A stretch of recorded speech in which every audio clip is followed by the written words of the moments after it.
Hey everyone, today I want to talk about this little 35mm lens here, which is the Zeiss C Biogon 35mm f2.8 ZM lens. It's a long name, but it's a small lens, and it's the lens that I've primarily been using for all my street photography work and general travel documentary stuff. And it's a lens that I've had quite a few requests to do a review on the channel. And so far in all these years, I've resisted on that a little bit because I've found that there's so many other reviews out there. This lens is not new, it's been out for a while. But I thought now, after roughly 6 years of using it, it was time to share my thoughts on it. So first of all, have a look at some of the images I've created with this lens. I've primarily used this lens for film, pretty much exclusively film. I might have adapted it to digital a couple of times, but all these examples you're seeing are from shooting it on Leica M systems using film.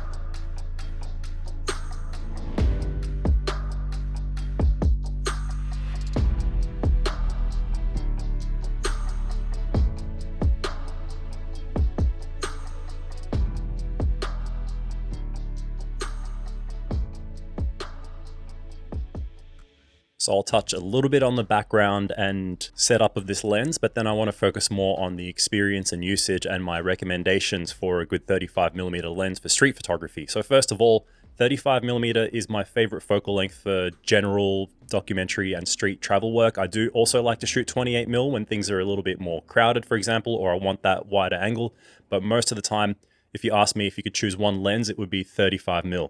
And this was the first lens I ever bought for my first Leica M, which was an M4, probably back around 2016 or 17. And it was the only lens, that I had way back then. And I got mine secondhand. I paid about, I think, between 600 and 800 Australian dollars. It's been that long, I can't remember, but it was definitely around there somewhere, which is about maybe 500 US dollars for you guys watching from overseas. And I know it's gone up in price since then, but you can probably still find a good deal on them secondhand. So the name of this lens is the Zeiss C Biogon T f2.8 ZM lens. So the C stands for compact. The T, I think, is the coating, maybe the Tessar or something in coating for the lens. It's a high quality lens, basically. Zeiss makes quite high quality glass historically, even though this lens is Japanese made. It's same factory as Casina, presumably. It's a high performer, and the ZM just means the Zeiss M mount. Okay, so it's an f2.8. Now that's the first thing that gets a lot of people, and even myself, when they're in the market buying a lens, and they might think, well, f2.8 isn't that fast in terms of low light. But again, I'm focusing on street photography. I mainly do street and documentary and travel work, and the vast majority of the time, I am stopping the lens down.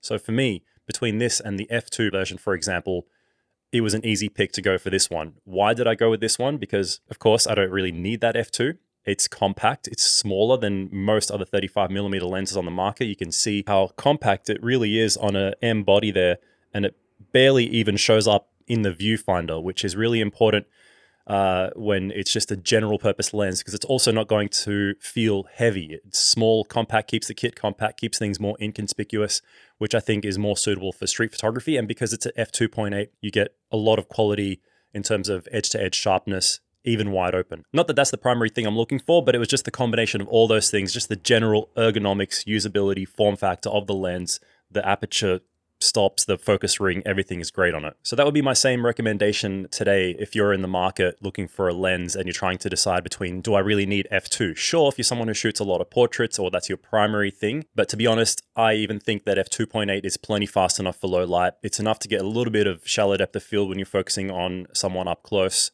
And I've even got some examples I could show you on the screen right now where I've shot at 1/8 of a second wide open and there's enough detail. It still gives a bit of a moody atmosphere with the little bit of shallow depth of field. And remember that with a rangefinder, you can afford to shoot slightly slower shutter speeds because it's a rangefinder, so you can afford to go a bit slower. I've shot at 1/15 of a second, 1/8 of a second, even a quarter handheld if the subject isn't moving, and gotten still shots. Worst case scenario, just take a couple so you have insurance. So really think about how much you need that extra stop of light gathering, and think about the trade-off you're making in terms of the compact size of the lens, the price, and the general performance at those wide apertures. All right, quickly going through a few downsides of the lens. It is still more expensive than some other third-party non-Leica lenses, such as Voigtlander and so on. I'm not really up to date with what is in the market right now, so there might be something equivalent by Voigtlander or other manufacturers that is just as good a performer as this one, but for a lower price. I'm not sure. Leave it in the comments, make your recommendations. And then also, one thing I've never really liked too much is the little focusing bump rather than having a tab.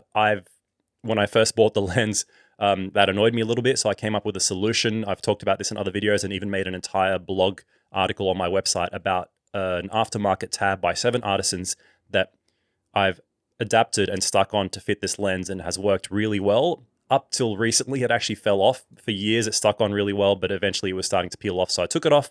Now I can't find it. I don't know where it is, but I'll probably, if I don't find it, just buy another one, because that solution worked really well for me to give it a proper focusing tab that was fairly affordable and worked for years. So yeah, overall, there's not much I can say about this lens, except that it's served me really well. It's versatile, it's compact, and it's just a high performer.